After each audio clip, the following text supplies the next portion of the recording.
When you have someone that you admire and that you expect more from, it's easy to resent that person when they do something wrong to you. And that's especially for parents.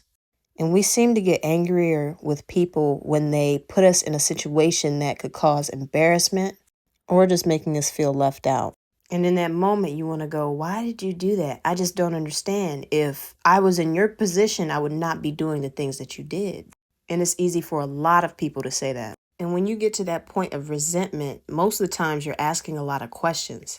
I had an expectation of you to be like this, but you did the complete opposite. Some of that anger could go towards yourself, and a lot of that goes to the person for disappointing you for not being the person you expected them to be, especially parents. It goes like this sometimes. You put me in old clothes, old hairstyles, and I was never taken care of like the other girls at my school. And it's not wrong to feel upset about the way you were treated, especially if you were treated in a way that you never deserved. But one thing I will recommend to everybody that's really freeing is choose forgiveness and work your way out of resentment.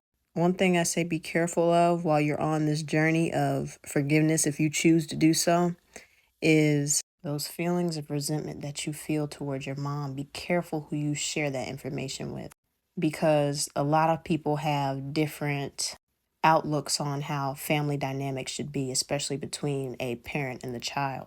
And people from older generations typically have different outlooks than people from younger generations. That's your parent. You only get one parent. Mind you, hearing those statements aren't always bad when it's in the right context, but the person that you're talking to has to use discernment on whether or not it's the time to say that to you or not. You know what I mean? Because it's easy to go back into unforgiveness, remembering the things that that person did to you when you have to defend yourself against these statements that are being made against you and them, you know? So be careful with who you share your information with, because it's easy for you to get back into defense mode and then have to start that forgiveness journey all over again.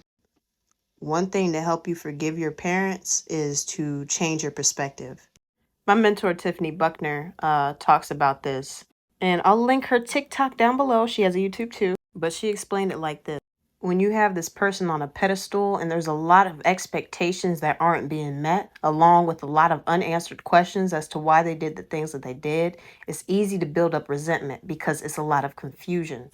But when you come to an understanding of why your parents did some of the things they did, even if they're not justified, it's easier to forgive that person because there's not a lot of questions. Not that you justified it, but you start to understand. But if you do have this person on a pedestal, take them off and see what happens.